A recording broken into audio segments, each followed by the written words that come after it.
Oi estudantes, tudo bem?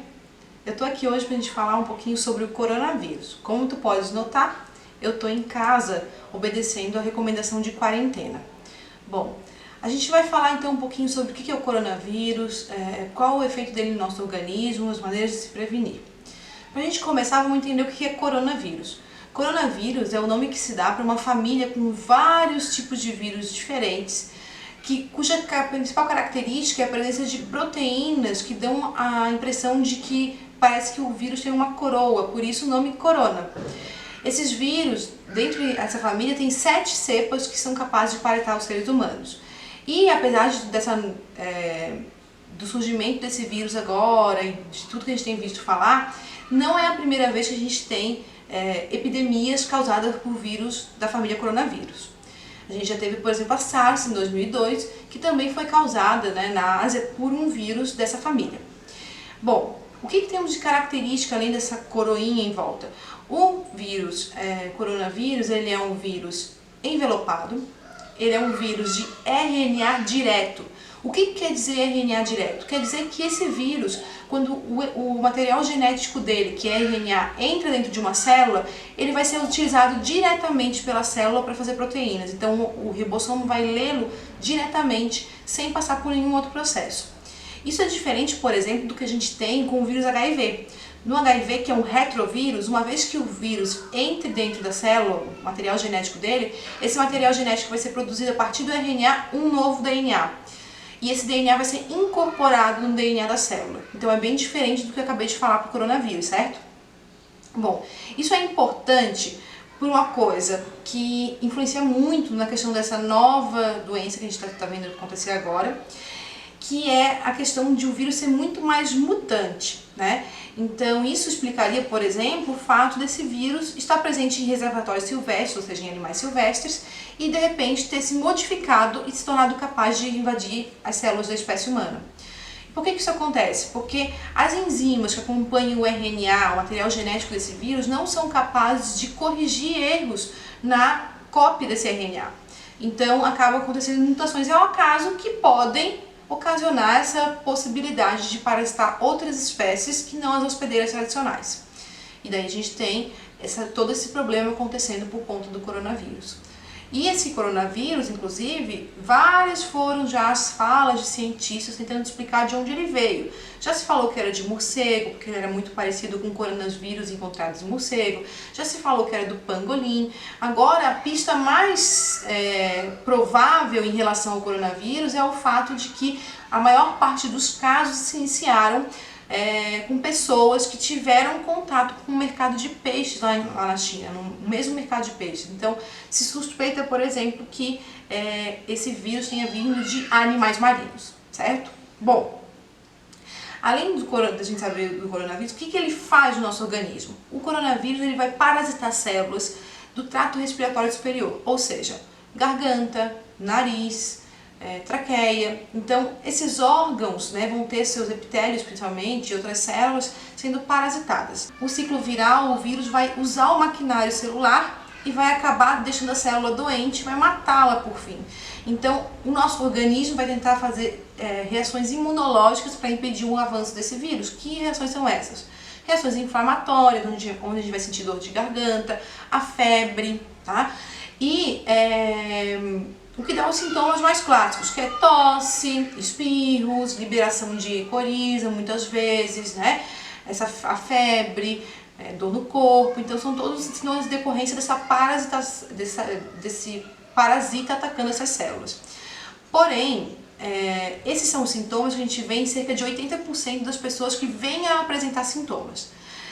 Mas existem pessoas que vão ter outros sintomas. Quando que isso acontece? Quando esse vírus passa a parasitar células da parte de baixo do sistema respiratório, dos brônquios, dos bronquíolos, do próprio pulmão. Nesse caso, cerca de 14% dos doentes vão apresentar dificuldade para respirar, cansaço, falta de ar, e isso é um indicativo muito forte que essa pessoa realmente precisa estar em contato com médicos e com assistência de saúde para que possa, se preciso, ter tratamentos como internação, intubação e ventilação artificial. E em 6% dos casos, isso se evolui para uma síndrome respiratória grave, em que essa pessoa vai ter falta de ar, dificuldade muito grande para respirar, e isso pode levar a óbito, matar esse paciente. As pessoas que são mais propensas a apresentar esses sintomas são pessoas que já têm algum tipo de comorbidade e pessoas idosas. O que quer dizer com comorbidade? Pessoas que têm algum problema de saúde crônico. Por exemplo, doenças cardíacas, doenças respiratórias, diabetes, pressão alta. Todas essas pessoas têm maiores chances de apresentar os problemas derivados do coronavírus. Bom, então a gente falou como que é o coronavírus, o que ele causa. Vamos pensar agora em tratamento. Gente, não existe medicamento para matar vírus, tá? Então, quando, por exemplo, tu tomas um antibiótico para tratar alguma doença, com certeza essa doença não está sendo causada por um vírus. Ela está sendo causada por uma bactéria, por um fungo, por um protozoário. Então, para a gente tratar o coronavírus, o que a gente precisa fazer? A gente precisa tratar, na verdade, os sintomas. Então, dar suporte para que o organismo dessa pessoa consiga se restabelecer e eliminar sozinho esse vírus. Então, o nosso sistema imune é que tem que eliminar o vírus. Então, por isso que as pessoas com comorbidades, as pessoas mais idosas, têm maior dificuldade de se livrar do vírus e acabam apresentando sintomas mais graves. Bom, então, em relação à prevenção, no momento, como eu falei no começo desse vídeo, a gente está vivendo um momento de quarentena, né, em que todas as pessoas deveriam estar, né, privadas de sair na rua, então isolamento social para evitar que a gente se torne um hospedeiro, ainda mais que na última semana nós tivemos um anúncio de uma universidade dos Estados Unidos que diz que 2/3 das pessoas contaminadas com o vírus não apresentam sintomas. Ou seja, estão andando por aí sem sintoma nenhum, sem saber que estão doentes e transmitindo o coronavírus. Então, a prevenção principal é isolamento social. Segundo prevenção é o quê? Higiene pessoal, lavar as mãos constantemente, cerca de 20 segundos a cada lavação de mão. Ou seja, ficar lavando entre os dedos, as unhas, os polegares, os punhos, lavar todas as regiões da mão muito bem lavadas com água e sabão. Se não for possível, o uso do álcool em gel, que é o suficiente para conseguir desinfetar a mão e matar os coronavírus. E por que essa questão da mão? Porque o coronavírus, por se tratar de uma doença de trato respiratório, ela é transmitida via ar.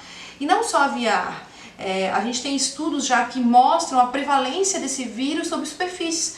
Por exemplo, no papel, se a pessoa espirrar ou tossir, sair gotícula de saliva que cai num pedaço de papel, ele pode ficar vivo ali 2 dias. Se eu tiver vírus sobre a superfície de alumínio, ele pode viver 5 dias. Então, o que acontece? Você não está perto de uma pessoa que espirrou, mas você foi lá no lugar onde essa pessoa passou. Essa pessoa espirrou, deixou gotícula de saliva, o vírus ficou na superfície. Se ela não foi desinfetada corretamente, você botou a mão ali, passou a mão no rosto, pode estar pegando o coronavírus.